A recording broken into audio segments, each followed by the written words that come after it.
2023년 11월 차가운 바람이 불어오는 어느 오후 서울 외곽의 한 주택가에 위치한 낡은 단층집 앞에 검은색 승용차 한 대가 멈춰 섰다.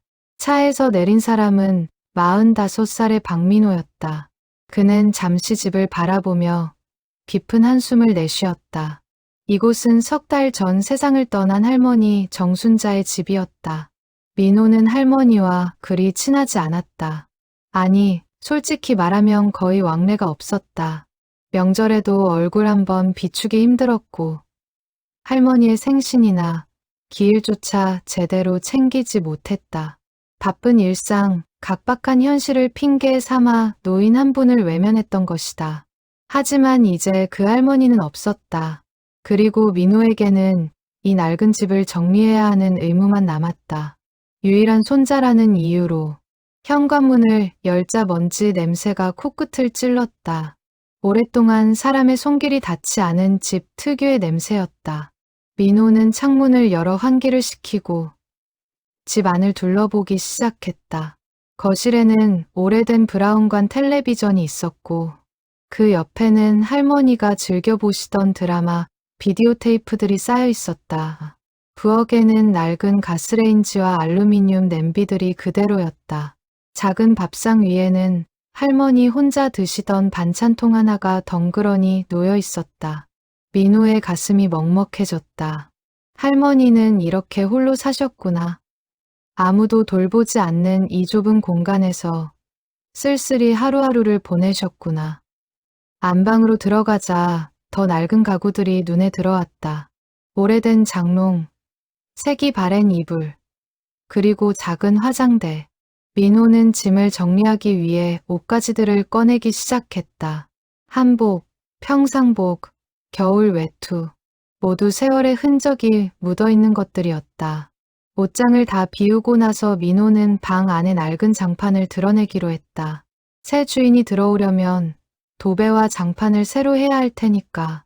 그는 방 한쪽 구석부터 장판을 조심스럽게 들어 올리기 시작했다. 그때였다. 장판 및 마루판 틈새에 무언가 납작한 물건이 끼어 있는 것이 보였다. 민호는 손을 뻗어 그것을 꺼냈다. 먼지가 수북이 쌓인 비닐봉지였다. 비닐을 벗기자 낡은 통장 한 권이 나왔다. 이게 뭐지? 민호는 통장을 펼쳤다. 표지에는 정순자라는 할머니 이름이 적혀 있었다. 하지만 이상한 점이 있었다. 통장 개설일이 1973년 3월 15일이었다. 무려 50년 전이었다. 더 놀라운 것은 거래 내역이었다. 1973년 3월부터 2023년 8월까지 정확히 50년 동안 매달 빠짐없이 3만 원씩 입금된 기록이 있었다. 초기에는 500원, 1,000원으로 시작했다가 물가 상승에 맞춰 금액이 조금씩 늘어났지만 최근 20년간은 정확히 매달 3만 원이었다. 민호는 입금자란을 확인했다. 하지만 그곳에는 어떤 이름도 적혀 있지 않았다. 그저 익명이라는 두 글자만 반복될 뿐이었다. 50년 동안 매달 익명으로 믿기지 않았다. 민호는 통장을 처음부터 끝까지 다시 확인했다. 총 600회 입금. 단 한 번도 빠진 적이 없었다. 1월부터 12월까지 해마다 정확히 12번씩 비가 오나 눈이 오나 명절이든 휴일이든 50년간 한 번도 거르지 않고 잔액은 1,850만 원이었다. 할머니는 이 돈을 단 한 번도 인출하지 않으셨다. 그저 쌓이는 대로 두셨던 것이다. 민호는 통장을 들고 주저앉았다. 도대체 누가, 왜 50년 동안이나 할머니께 돈을 보낸 걸까? 그것도 자신의 이름조차 밝히지 않고. 그날 밤 민호는 잠을 이루지 못했다. 머릿속에는 온통 그 통장 생각뿐이었다. 익명의 입금자, 50년간의 약속. 할머니는 이 사실을 아셨을까? 아셨다면 왜 아무에게도 말씀하지 않으셨을까? 다음 날 아침 민호는 은행을 찾아갔다. 상구 직원은 통장을 보더니 놀란 표정을 지었다. 아, 이 통장은 정말 오래된 통장이네요. 50년 전 개설이라니. 이 입금자를 찾을 수 있을까요? 익명이라고만 되어 있는데. 직원은 고개를 저었다. 죄송합니다만 익명 송금은 발신자 정보를 남기지 않는 방식이라 추적이 불가능합니다. 특히 이렇게 오래된 거래는 더더욱 기록을 찾기 어렵습니다. 방법이 전혀 없나요? 본점에 문의하시면 혹시 모르니. 하지만 기대는 하지 마세요. 개인정보 보호도 있고 워낙 오래된 일이라서요. 민호는 실망한 채 은행을 나왔다. 하지만 포기할 수 없었다. 50년간 할머니를 기억한 누군가, 그 사람이 누구인지, 왜 그랬는지 꼭 알아내고 싶었다.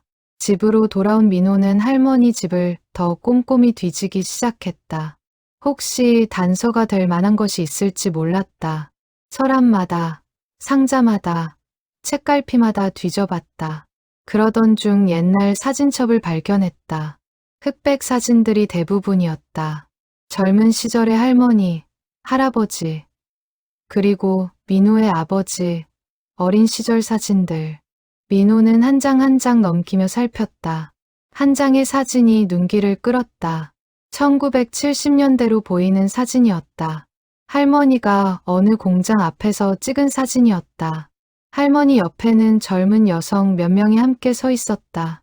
뒷면에는 작은 글씨로 이렇게 적혀 있었다. 1972년 봄, 성원섬유 앞에서. 성원섬유. 민호는 그 이름을 어디선가 들어본 것 같았다. 할머니께서 젊은 시절 섬유 공장에서 일하셨다는 이야기를 아버지에게서 들은 적이 있었다. 혹시 이 공장과 관련이 있는 건가? 민호는 사진을 자세히 들여다봤다. 할머니 옆의 여성들, 모두 20살 안팎으로 보이는 젊은 얼굴들이었다. 그들은 환하게 웃고 있었다.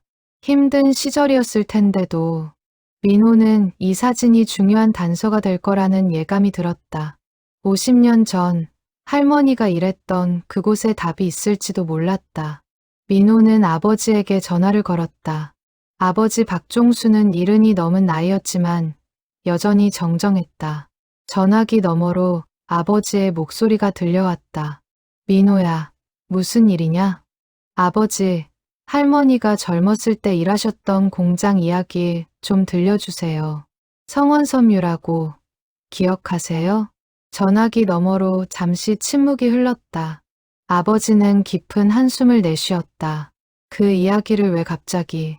할머니 집을 정리하다가 옛날 사진을 봤어요. 그 공장 앞에서 찍은 사진이요. 그리고 이상한 통장도 하나 발견했어요. 민호는 통장에 대해 설명했다. 50년간의 입금, 익명의 송금자, 한 번도 인출하지 않은 잔액. 아버지는 놀라는 기색이었다. 그런 통장이 있었다니.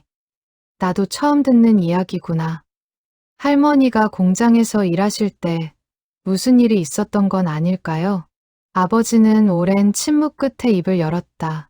어머니가 성원섬유에서 일하신 건 1968년부터 1975년까지였다.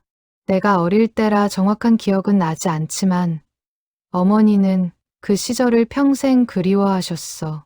힘들었지만 행복했던 시절이라고. 어떤 일을 하셨는데요? 재단사였지. 천을 재단하고 옷을 만드는 일이었어. 당시 성원섬유는 서울에서 꽤 큰 공장이었다고 들었다. 수백 명의 여공들이 일했지. 할머니랑 친했던 분들은 없으셨나요? 글쎄다. 어머니는 그 시절 친구들 이야기를 자주 하셨는데 이름은 잘 기억이 안 나는구나. 다만 한 분은 기억나네. 김영이라는 분이었나? 어머니랑 제일 친했다고 들었어. 민호는 재빨리 메모했다. 김영이. 이 이름이 실마리가 될 수 있을까? 그분 연락처 같은 건 없으세요? 그게 어머니가 공장을 그만두신 후로는 연락이 끊겼다고 했어. 당시엔 지금처럼 휴대폰도 없었고 주소를 알아도 편지 주고받기가 쉽지 않았거든. 시간이 지나면서 자연스럽게 소식이 끊긴 거지. 민호는 실망스러웠지만 포기하지 않았다.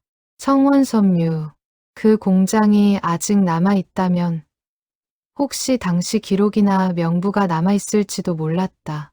그 공장은 지금도 있나요? 아니, 1990년대 초반에 문을 닫았다고 들었어. 건물도 철거되고 지금은 아파트가 들어섰을 거야. 민호는 한숨을 내쉬었다. 막막했다. 50년 전의 일을 어떻게 추적한단 말인가? 그날 저녁, 민호는 인터넷을 뒤지기 시작했다. 성원섬유에 대한 정보를 찾았다.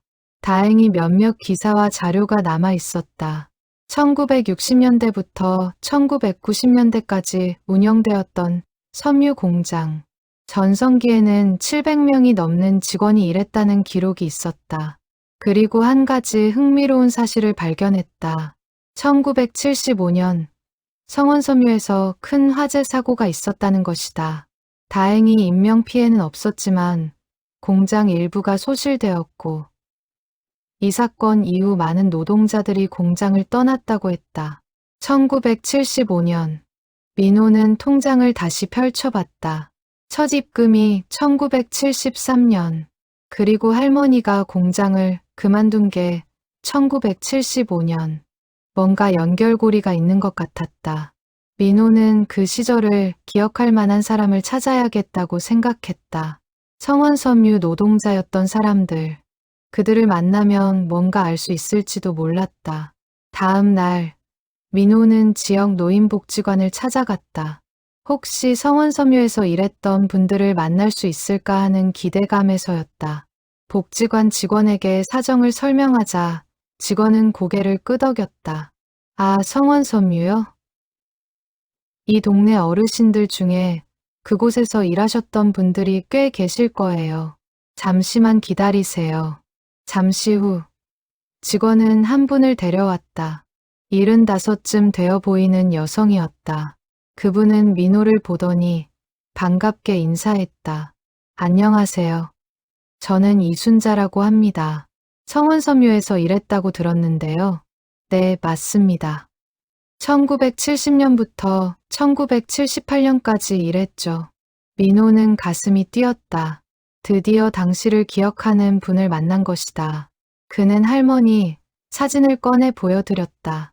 혹시 이분 기억하세요? 정순자라는 분인데요. 이순자는 사진을 들여다보더니 눈을 크게 떴다. 아, 순자 언니. 물론 기억하죠. 우리 같은 재단실에서 일했어요. 정말 손재주가 좋으셨는데. 근데 왜 이 사진을? 제 할머니세요. 석 달 전에 돌아가셨습니다. 오, 그러셨군요. 이순자의 얼굴에 슬픔이 스쳤다. 순자 언니, 참 좋은 분이셨는데. 그때 우리 정말 힘들었지만 언니가 항상 웃으면서 힘내라고 했어요. 할머니에 대해 좀 더 말씀해 주실 수 있나요? 특히 친하게 지내셨던 분들이 있었는지. 이순자는 잠시 생각하더니 고개를 끄덕였다. 순자 언니랑 제일 친했던 사람은 김영이었어요. 영희는 순자 언니보다 5살 어렸는데 언니를 정말 따랐죠. 둘이 항상 붙어 다녔어요. 그분은 지금 어디 계신지 아세요? 이순자는 고개를 저었다. 영희는 1975년 화재 사고 직후에 공장을 그만뒀어요. 그 후로는 소식을 못 들었습니다. 아마 시집을 갔을 텐데 어디로 갔는지는 몰라요. 민호는 또 막막해졌다. 하지만 포기할 수 없었다. 그 화재 사고, 어떤 사고였나요? 이순자의 얼굴이 어두워졌다. 그날은 정말 끔찍했어요. 1975년 7월 18일이었죠. 한여름이라 더웠는데 갑자기 3층 염색실에서 불이 났어요. 다들 혼비백산해서 대피했죠. 인명피해는 없었다고 들었는데, 네, 다행히 모두 무사했어요. 하지만 그 과정에서 많은 일들이 있었어요. 어떤 사람들은 다리를 다쳤고, 어떤 사람들은 연기를 많이 마셔서 병원에 실려갔죠. 민호는 조심스럽게 물었다. 혹시 그때 할머니나 김영희 씨가 다치진 않았나요? 이순자는 잠시 망설이더니 입을 열었다. 순자 언니는 그날 정말 용감했어요. 이순자의 이야기는 계속되었다. 그녀의 목소리는 50년 전 그날로 돌아간 듯 떨리고 있었다. 1975년 7월 18일 오후 2시 성원섬유 3층 염색실에서 화재가 발생했다. 원인은 노후된 전기 배선의 합선이었다. 불은 순식간에 번졌고 건물 전체가 연기로 뒤덮였다. 당시 1층 재단실에서 일하던 정순자는 비상벨 소리를 듣고 재빨리 대피를 시작했다.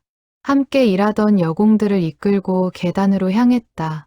하지만 3층에서 내려오는 사람들로 계단은 아수라장이었다. 빨리 나가요. 밀지 마세요.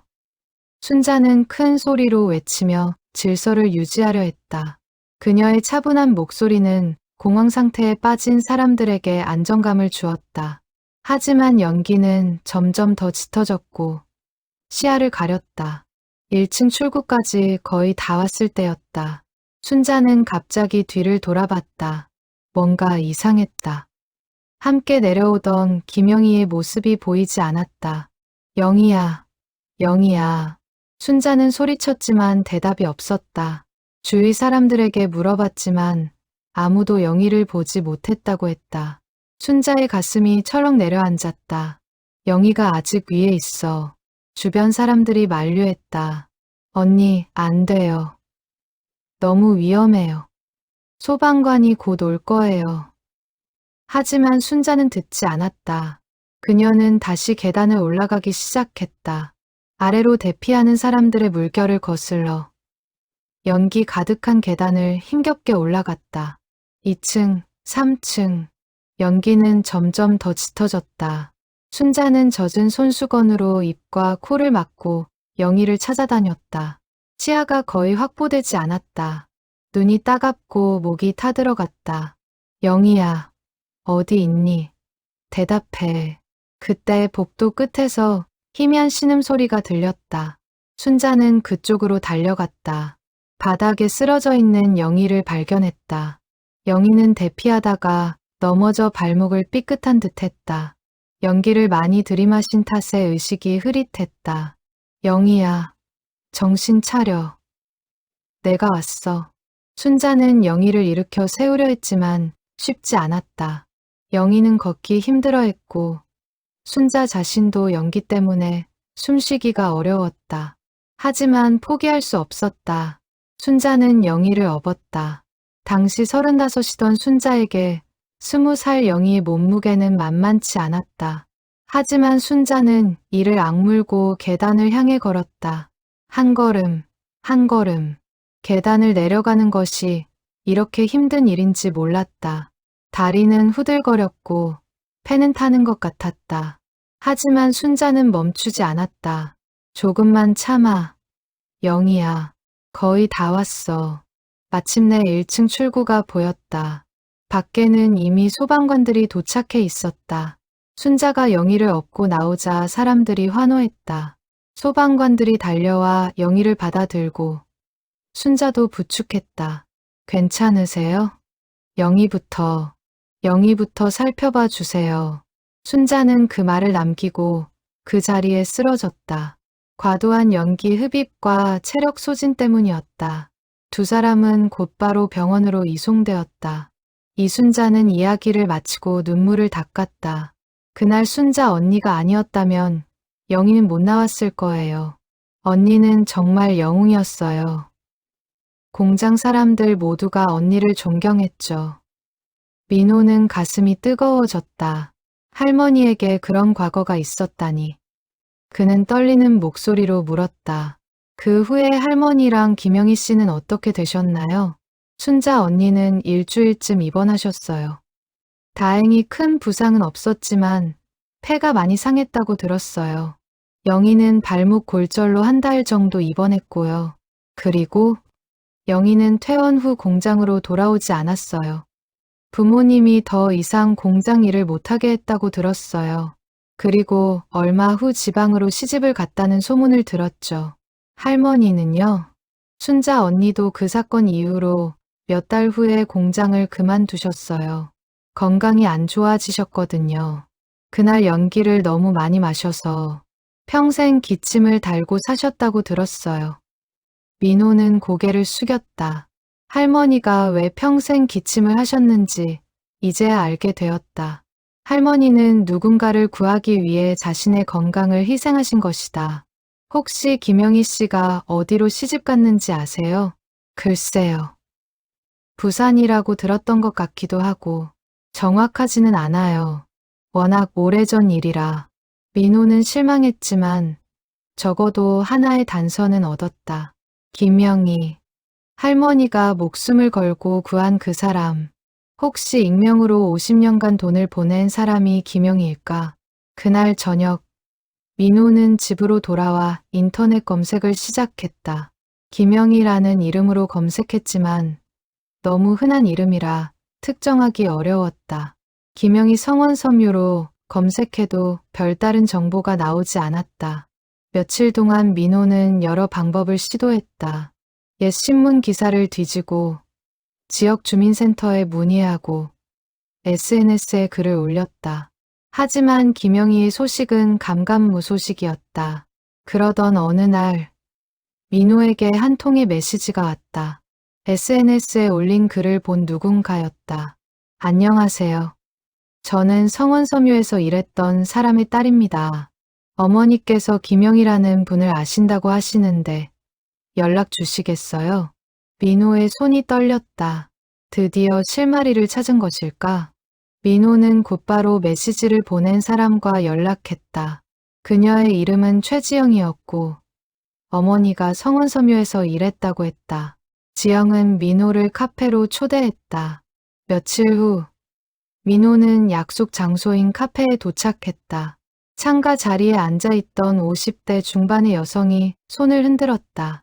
최지영이었다. 안녕하세요. 이렇게 찾아주셔서 감사합니다. 아니에요. 연락 주셔서 제가 더 감사하죠.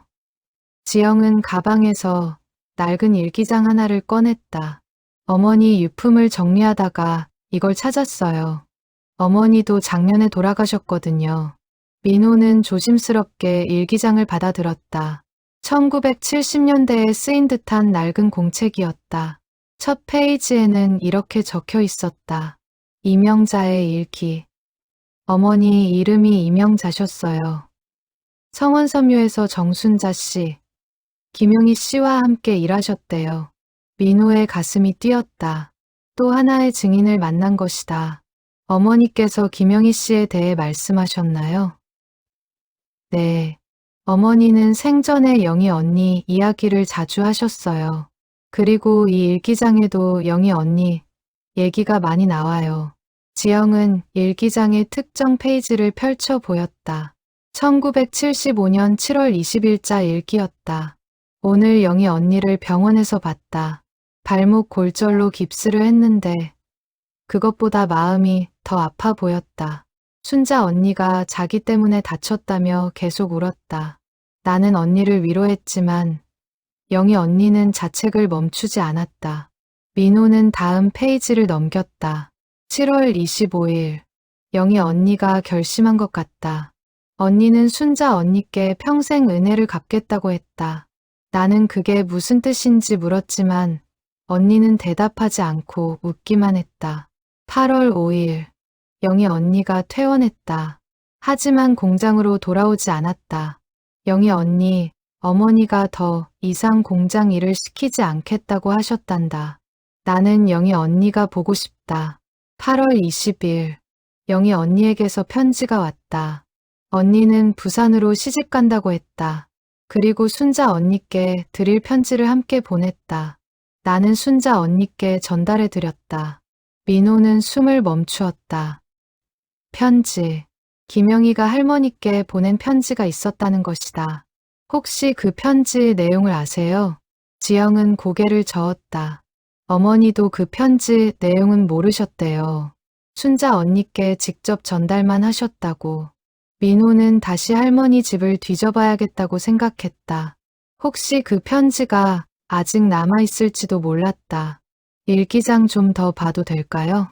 물론이죠. 민호는 일기장을 계속 읽었다. 1975년부터 1980년까지의 기록이 있었다. 그중 눈에 띄는 부분이 있었다. 1976년 3월 18일, 순자 언니를 우연히 시장에서 만났다. 언니는 많이 야위셨다. 공장을 그만두신 후 건강이 안 좋아지셨다고 한다. 나는 언니께 돈을 좀 드리려 했지만 언니는 완강히 거절하셨다. 순자 언니는 자존심이 강한 분이시다. 1978년 1월 5일, 오랜만에 순자 언니 소식을 들었다. 언니의 남편분이 사업 실패로 빚을 지셨다고 한다. 너무 걱정된다. 하지만 연락처를 몰라 찾아뵐 수가 없다.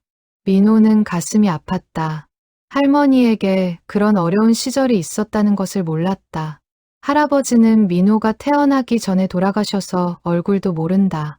아버지도 할아버지 이야기를 잘하지 않았다. 지영은 조용히 말했다. 어머니 일기를 보면 영희 언니가 순자 언니를 정말 많이 그리워했던 것 같아요. 평생 찾으려고 했지만 만나지 못했다고. 지금 김용희 씨는 어디 계신지 아세요? 지영은 슬픈 표정을 지었다. 영희 언니는 10년 전에 돌아가셨어요. 어머니가 부고 소식을 듣고 장례식에 다녀오셨거든요. 민호는 충격을 받았다. 김영희가 이미 세상에 없다니. 그렇다면 익명의 입금자는 누구란 말인가? 혹시 영희 언니 가족 연락처 같은 건 없나요? 영희 언니는 결혼하셨지만 아이가 없으셨대요. 남편분도 몇 년 전에 돌아가셨고 남은 가족이 없어요. 민호는 깊은 한숨을 내쉬었다. 또 막다른 골목에 도달한 것 같았다. 하지만 지영은 계속 말했다. 그런데 말이에요. 어머니, 일기에 이상한 부분이 하나 더 있어요. 지영은 일기장의 마지막 부분을 펼쳤다. 1980년 12월 31일자 일기였다. 오늘 영희 언니에게서 편지가 왔다. 언니는 7년 전 약속을 지키고 있다고 했다. 무슨 뜻인지 몰라 전화를 했더니 언니는 그저 웃으며 나만 아는 비밀이라고 했다. 순자 언니와 관련된 일인 것 같은데 자세히 말해주지 않았다. 민호는 전기에 감전된 것처럼 몸이 굳었다. 7년 전 약속. 1973년 통장 개설일이 1973년이었다. 그리고 첫 입금도 1973년 3월이었다. 혹시 이게... 민호는 지영에게 통장 사진을 보여줬다. 지영도 놀란 표정을 지었다. 이게 정말 영희 언니가 보낸 돈이었을까요? 그럴 가능성이 높아 보여요. 화재 사고가 1975년 7월이었고 그때 구출당한 영희 씨가 1973년부터 이미 뭔가를 시작했다는 건 민호는 혼란스러웠다. 1973년은 화재 사고 2년 전이다. 그렇다면 김영희는 왜 그때부터 돈을 보내기 시작한 걸까? 지영도 고개를 갸웃거렸다. 이상하네요. 영희 언니가 순자 언니께 은혜를 입은 건 화재 사건 때인데 그 전부터 돈을 보냈다는 게 다른 이유가 있었던 걸까요? 어머니 일기를 더 자세히 봐야 할 것 같아요. 두 사람은 일기장을 처음부터 다시 읽기 시작했다. 1970년, 1971년, 1972년의 기록들을 꼼꼼히 살폈다. 그리고 마침내 1972년 11월 15일자 일기에서 결정적인 단서를 발견했다. 이명자의 일기, 1972년 11월 15일. 오늘 공장에 큰 소동이 일어났다. 영희가 2층 계단에서 굴러떨어진 것이다. 다행히 크게 다치지는 않았지만 순자 언니가 순간적으로 몸을 던져 영희를 받아냈다. 언니는 팔을 삐끗하셨지만 영희는 무사했다. 영희는 계속 울면서 언니께 감사하다고 했다. 민호는 눈을 크게 떴다. 또 구조 사건이 있었군요. 1972년에도 지영도 놀란 표정이었다. 어머니한테서 이런 이야기는 들어본 적이 없는데.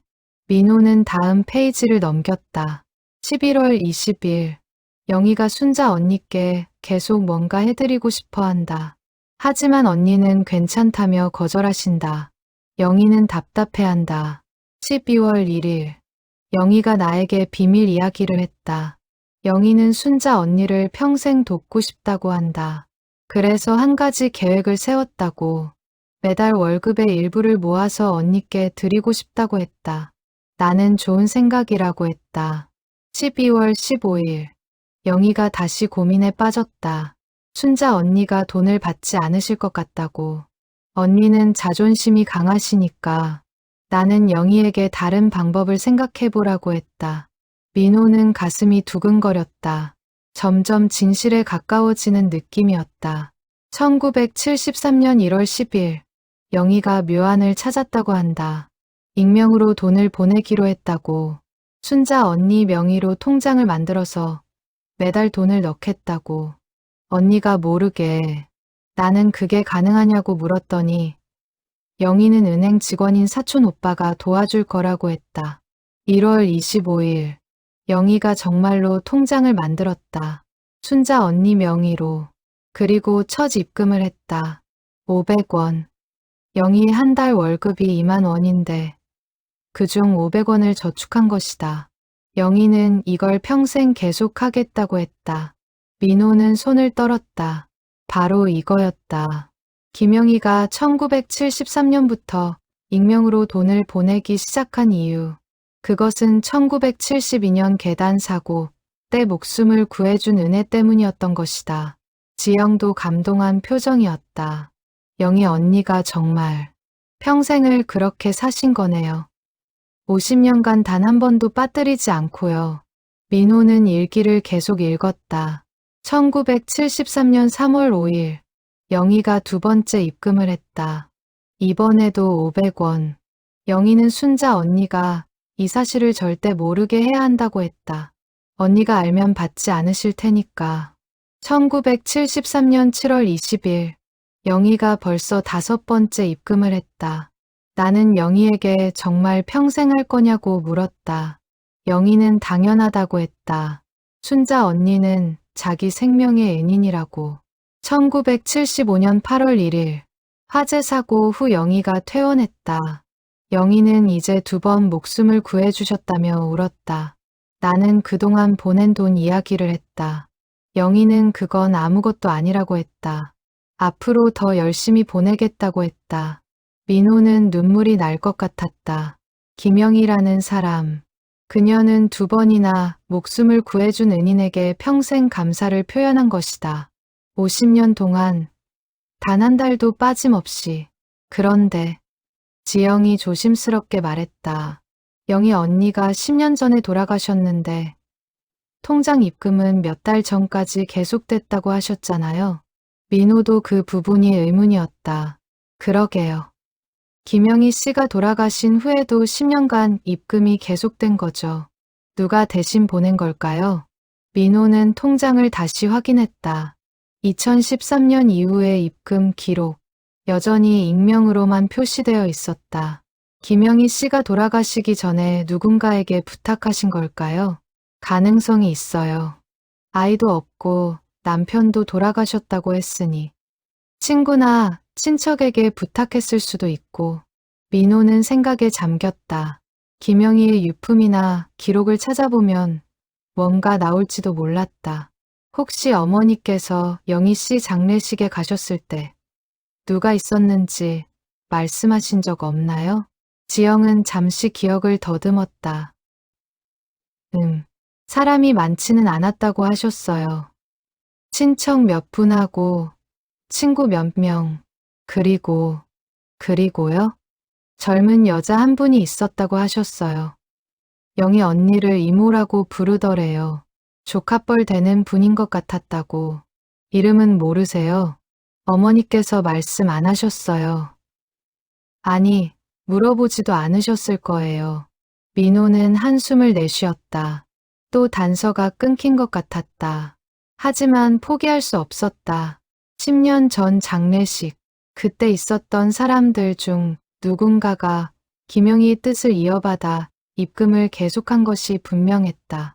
부산에 가봐야겠어요. 민호는 결심했다. 부산요? 네, 김영희 씨가 살았던 곳이니까요. 거기 가면 뭔가 알 수 있을 것 같아요. 지영은 고개를 끄덕였다. 좋은 생각이에요. 혹시 도움이 필요하면 말씀하세요. 어머니 일기장 잠시 빌려주실 수 있나요? 더 자세히 읽어보고 싶어서요. 물론이죠. 이건 순자 언니에 관한 이야기니까 손자분이 가지고 계시는 게 맞는 것 같아요. 민호는 감사 인사를 하고 카페를 나섰다. 손에는 낡은 일기장이 들려 있었다. 이 일기장 속에 할머니의 젊은 시절이 그리고 아름다운 우정이 담겨 있었다. 그날 밤 민호는 부산행 기차표를 예매했다. 50년 전 시작된 이야기의 끝을 찾기 위해 이틀 후 민호는 부산행 KTX에 몸을 실었다. 창밖으로 빠르게 스쳐 지나가는 풍경을 바라보며 그는 지난 며칠간 있었던 일들을 되새겼다. 할머니를 2번 구한 김영희, 그리고 50년간 은혜를 갚은 그녀의 이야기. 하지만 아직 풀리지 않은 의문이 있었다. 김영희가 돌아간 후 10년간 누가 입금을 계속한 것일까? 민호는 가방에서 이명자의 일기장을 꺼내 다시 읽었다. 혹시 놓친 단서가 있을지 몰랐다. 일기를 읽다가 한 부분에서 멈췄다. 1990년 5월 3일. 오랜만에 영희 언니에게서 전화가 왔다. 언니는 조카 딸을 입양했다고 했다. 이름은 강미래. 10살 된 아이라고 한다. 영희 언니는 아이가 없어서 늘 외로웠는데 이제 가족이 생겨서 행복하다고 했다. 민호는 눈을 크게 떴다. 조카 딸. 입양. 강미래. 이 사람일 수도 있어. 장례식에 있었다는 이모를 부르는 젊은 여성. 바로 이 강미래일 가능성이 높았다. 민호는 곧바로 휴대폰으로 강미래를 검색했다. 하지만 역시 흔한 이름이라 특정하기 어려웠다. 강미래 부산으로 검색해도 수십 명이 나왔다. 일단 부산에 가서 발품을 팔아야겠어. 부산에 도착한 민호는 김영희가 살았던 동네를 찾아갔다. 이명자의 일기장에 적힌 주소를 따라가니 낡은 주택가가 나왔다. 하지만 10년이라는 시간이 흐른 만큼 많은 것이 변해 있었다. 재개발로 아파트가 들어선 곳도 있었고 옛 건물이 남아있는 곳도 있었다. 민호는 주변 상가들을 돌며 김영희라는 이름을 아는 사람이 있는지 물어봤다. 하지만 대부분 모른다고 했다. 10년 전에 돌아가신 분을 기억하는 사람이 많지 않았다. 한참을 헤매다가 한 구멍가게 앞에 멈춰섰다. 70대로 보이는 할머니가 가게를 지키고 있었다. 민호는 조심스럽게 다가갔다. 할머니, 혹시 이 동네에서 오래 사셨나요? 그럼 40년은 살았지. 혹시 김영희라는 분 아세요? 10년 전쯤 돌아가셨는데 할머니는 잠시 생각하더니 고개를 끄덕였다. 아, 영희 씨? 알지. 착한 사람이었어. 일찍 가셨지. 민호의 가슴이 뛰었다. 영희 씨에 대해 좀 말씀해 주실 수 있나요? 뭘 알고 싶은데. 영희 씨 가족에 대해서요. 딸이 있었다고 들었는데. 딸? 아니, 영희 씨는 자식이 없었어. 대신 조카 딸을 입양했지. 미래라고 착한 아이였어. 강미래요? 맞아. 그 아이 알아? 찾고 있어요. 지금 어디 사는지 아세요? 할머니는 고개를 저었다. 미래는 영희 씨 돌아가시고 나서 서울로 올라갔어. 무슨 일 하는지는 모르겠고 연락처 같은 건 없으세요? 내가 어떻게 알아. 그냥 이웃이었을 뿐인데. 민호는 실망했지만 포기하지 않았다. 혹시 미래 씨가 자주 가던 곳이나 친했던 사람 같은 거 아세요? 할머니는 잠시 생각하더니 말했다. 미래는 영희 씨 살아계실 때 매달 여기 왔었어. 이모를 돌보러. 효녀였지. 그리고 영희 씨 돌아가신 후에도 가끔 이 동네에 왔었어. 무슨 일인지는 모르겠지만 언제까지 왔었나요? 글쎄, 한 23년 전까지는 본 것 같은데 요즘은 못 봤어. 민호는 메모를 했다. 강미래는 김영희가 돌아간 후에도 이 동네에 계속 왔었다. 무슨 일 때문일까? 혹시 미래 씨가 이 동네에서 뭘 했는지 아세요? 은행에 갔었던 것 같던데. 매달 정기적으로. 민호는 전율을 느꼈다. 은행, 매달. 이것은 분명 통장 입금과 관련이 있었다. 어느 은행인지 아세요? 저기 모퉁이 돌면 은행 하나 있어. 거기 갔던 것 같아. 민호는 곧바로 은행으로 달려갔다. 작은 지점이었다. 창구에 앉은 직원에게 김영희와 강미래에 대해 물었지만 개인정보 보호 때문에 알려줄 수 없다는 답변만 돌아왔다. 제발 부탁드립니다. 이건 정말 중요한 일이에요. 민호는 사정을 설명했다. 할머니의 이야기, 50년간의 입금, 김영희의 헌신. 직원은 민호의 간절함에 마음이 움직인 듯했지만 규정상 어쩔 수 없다고 했다. 실망한 민호가 은행을 나서려는 순간 한나이 든 직원이 다가왔다. 잠깐만요.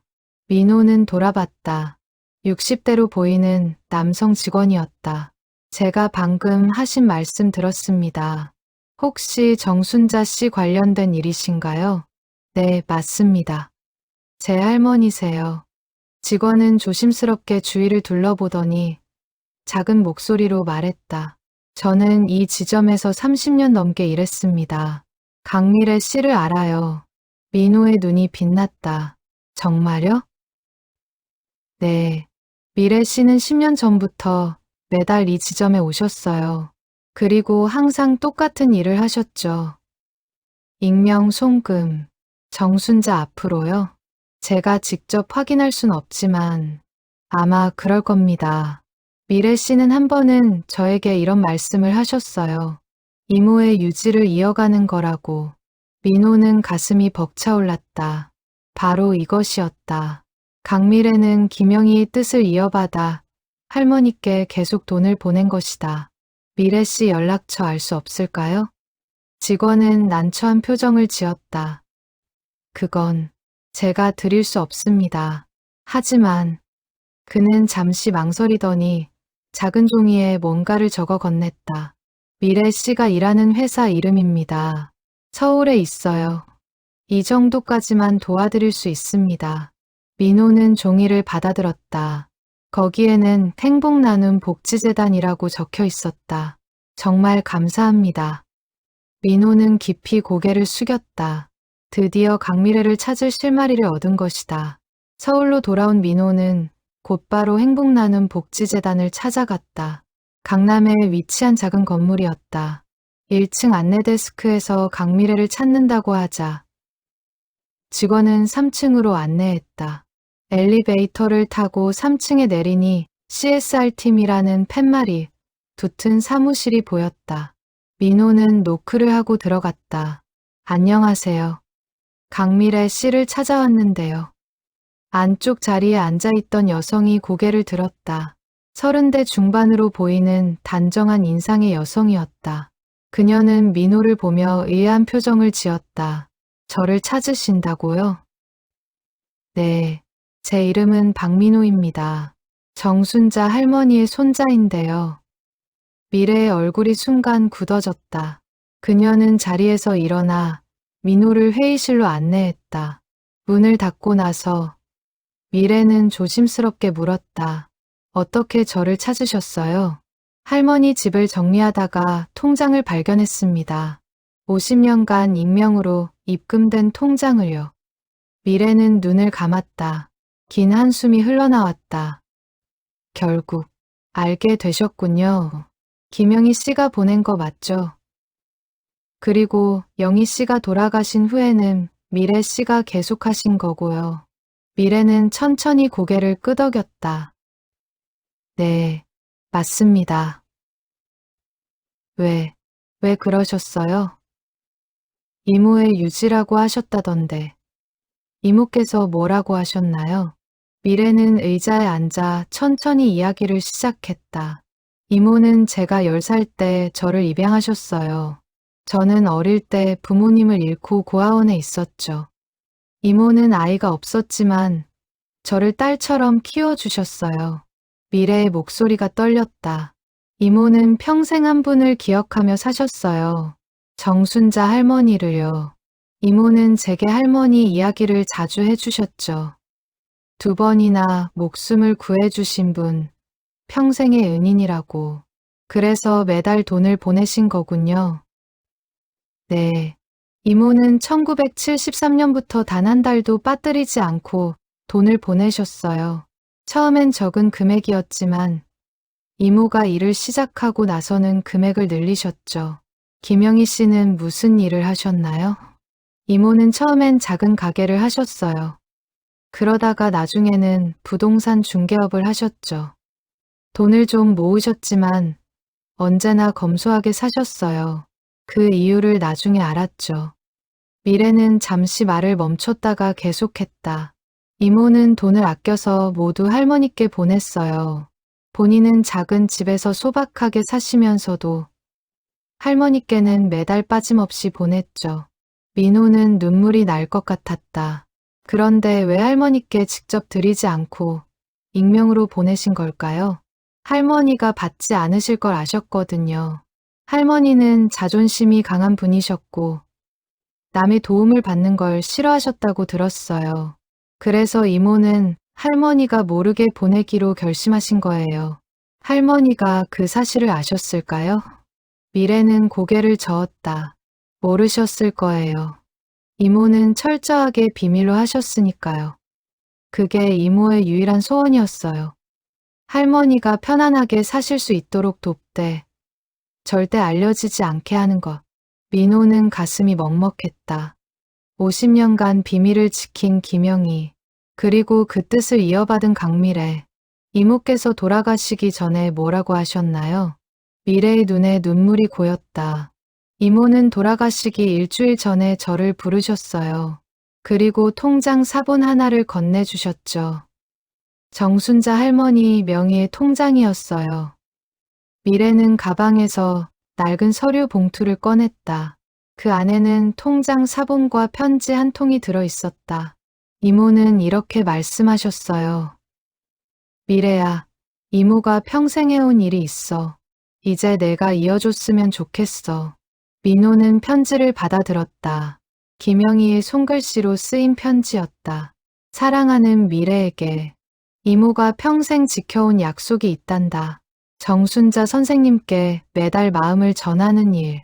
선생님은 이모의 생명의 은인이시고 평생 잊을 수 없는 분이야.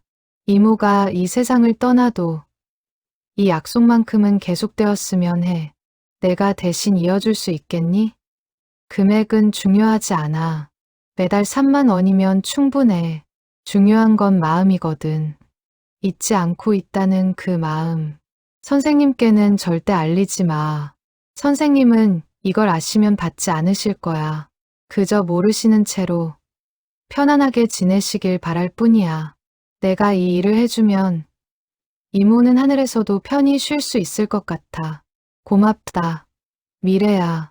내가 있어서 이모는 정말 행복했단다. 사랑을 담아. 이모가. 민호는 편지를 읽으며 눈물을 참을 수 없었다. 이토록 아름다운 마음. 이토록 깊은 감사. 미래도 눈물을 흘리며 말했다. 그래서 저는 이모의 유언을 지켰어요. 10년간 매달 빠짐없이 할머니께 송금했죠. 이모가 하셨던 것처럼. 왜 이렇게까지 하셨어요? 이모의 사랑 때문이에요. 이모는 저를 키워주신 분이에요. 제게 가족이 되어주신 분이죠. 이모의 마지막 소원이라면 당연히 지켜야 한다고 생각했어요. 민호는 미래의 손을 잡았다. 정말 감사합니다. 할머니를 대신해서 감사드려요. 미래는 고개를 저었다. 감사할 건 없어요. 오히려 제가 감사하죠. 할머니께서 이모의 목숨을 구해주셨으니까요. 그 덕분에 이모가 저를 입양하실 수 있었고, 저는 가족을 가질 수 있었어요. 할머니는 3달 전에 돌아가셨습니다. 미래의 얼굴이 창백해졌다. 돌아가셨다고요? 네. 마지막 입금이 언제였죠? 8월 15일이었어요. 할머니는 8월 20일에 돌아가셨어요. 마지막까지 미래 씨의 마음을 받으신 거네요. 미래는 얼굴을 손으로 가리고 흐느꼈다. 할머니를 한 번도 뵙지 못했어요. 이모는 만나 뵙고 싶어 하셨지만 할머니가 놀라실까 봐 참으셨대요. 저도 한 번쯤은 뵙고 싶었는데. 민호도 울었다. 두 사람은 한동안 아무 말 없이 눈물을 흘렸다. 민호와 미래는 회의실에서 오랫동안 이야기를 나눴다. 할머니에 대해서, 김영희에 대해서, 그리고 50년간 이어진 아름다운 인연에 대해서. 할머니 집에 한번 와보시겠어요?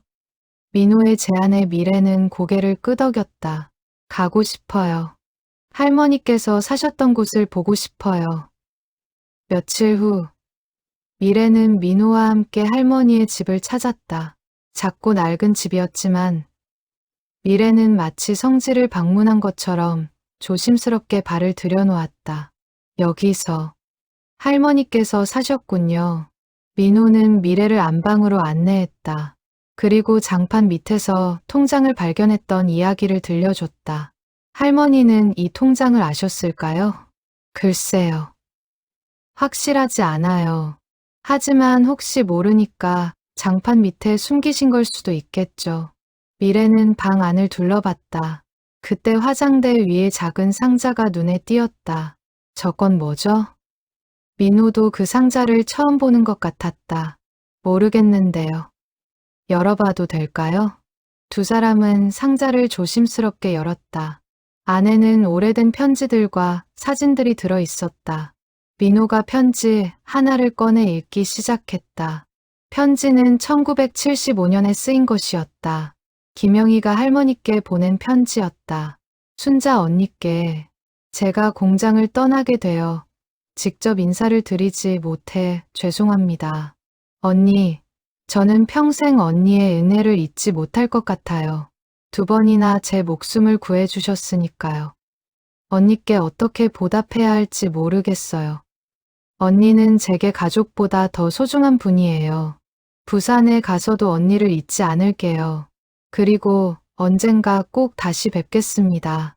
건강하세요, 언니. 사랑하는 영희가. 민호는 다른 편지들도 읽어봤다.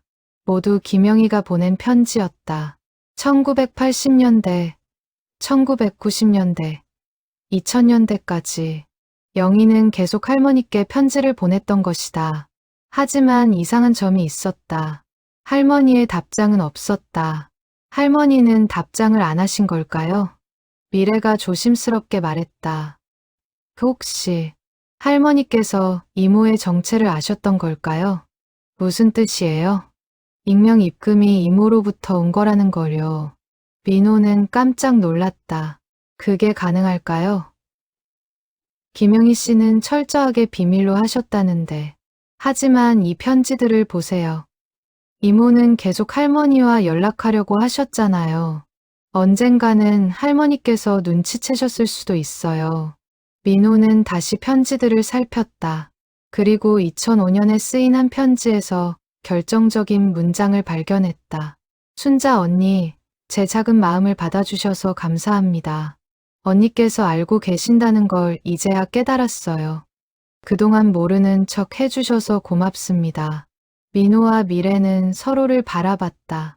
할머니가 알고 계셨어요. 처음부터는 아니어도 어느 순간부터는 아셨던 거예요. 그런데 왜 인출하지 않으셨을까요? 미래가 조용히 대답했다. 할머니도 이모의 마음을 알고 계셨으니까요. 이모가 보낸 돈을 쓰면 이모의 마음을 받아들이는 게 되잖아요. 그럼 부담스러워 하실 것 같았나 봐요. 그래서 그냥 모아두신 거군요. 네. 할머니 방식의 거절이었던 거죠. 하지만 완전히 거절하지도 않으시고 그저 간직만 하신 거예요. 이모의 마음을.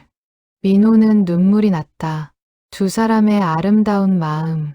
주고받지만 부담 주지 않으려는 마음.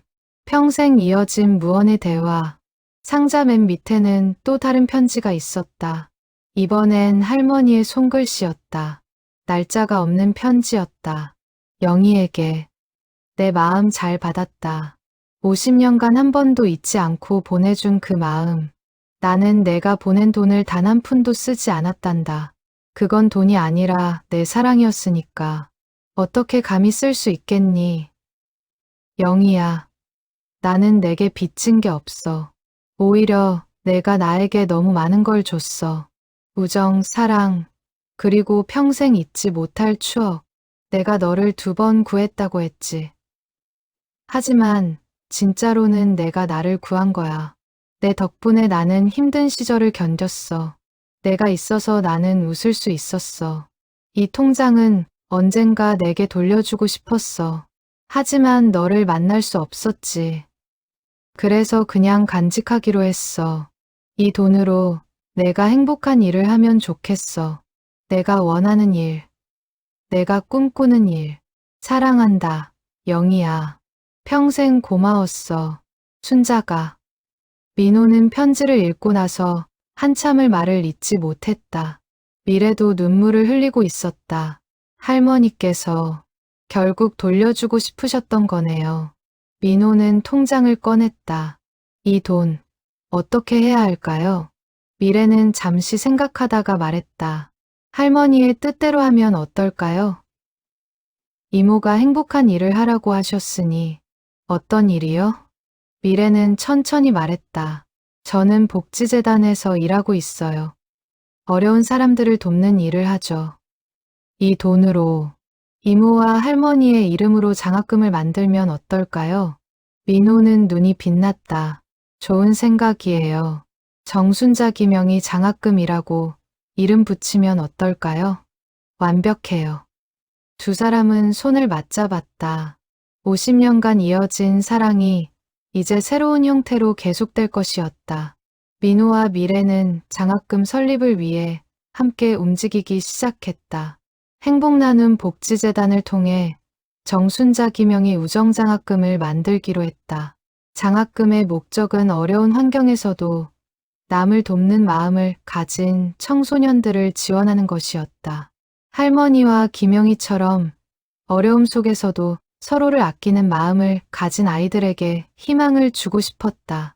통장에 1,850만 원 전액이 장학기금으로 들어갔다. 민호도 자신의 돈을 추가로 기부했다. 미래 역시 개인 자금을 보탰다. 장학금 발표식 날 작은 기자회견이 열렸다. 민호와 미래는 50년간 이어진 할머니와 김영희의 이야기를 세상에 공개했다. 1972년 한 젊은 여성이 계단에서 떨어지는 순간 목숨을 구했던 여성이 있었습니다.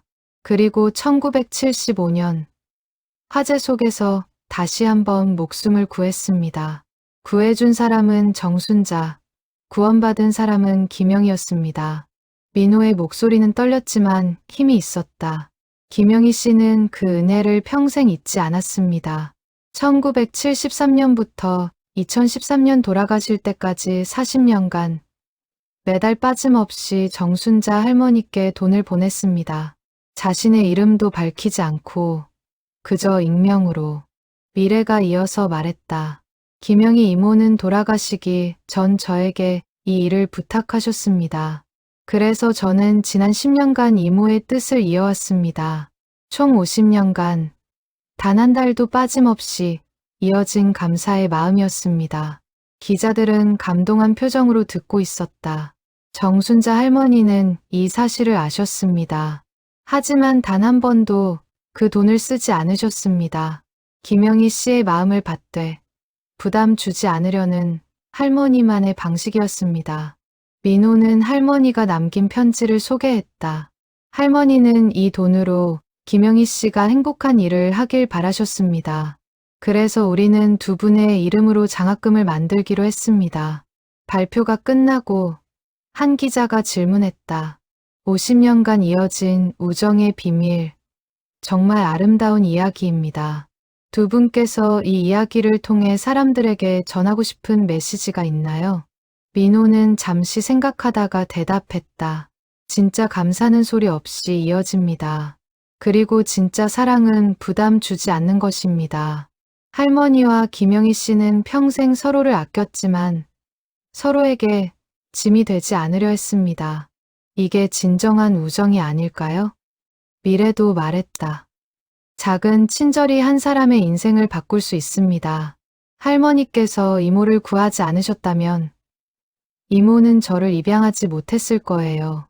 그럼 저는 지금 여기 없었을 겁니다. 선한 영향력은 이렇게 계속 이어집니다. 기자회견이 끝나고 이야기는 빠르게 퍼져나갔다. SNS에서 화제가 되었고 여러 언론사에서 보도했다. 50년간 익명으로 감사 전한 여성의 이야기. 할머니의 비밀 통장, 우정의 증표였다. 두 번 목숨 구한 은인에게 50년간 보낸 마음. 사람들은 감동했다.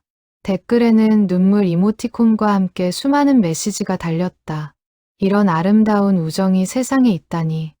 50년간 단 한 번도 안 빠뜨리고 보내다니. 대단하다. 할머니도 알면서 안 쓰신 거. 너무 감동이에요.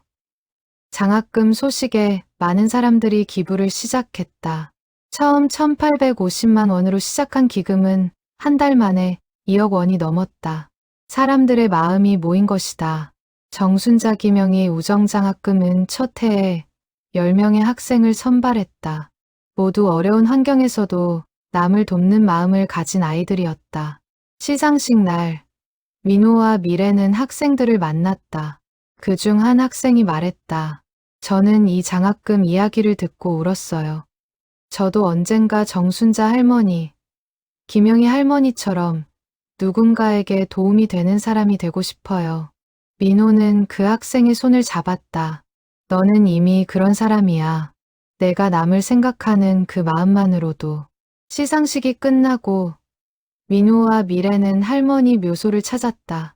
민호는 할머니 묘비 앞에 꽃을 놓고 말했다. 할머니, 할머니의 이야기가 세상에 알려졌어요. 그리고 많은 사람들이 감동했어요. 할머니와 영희 할머니의 이름으로 많은 아이들이 도움을 받을 거예요. 미래도 무릎을 꿇고 절을 했다. 할머니, 비록 살아생전에 뵙지 못했지만 이렇게라도 인사드릴 수 있어서 영광입니다.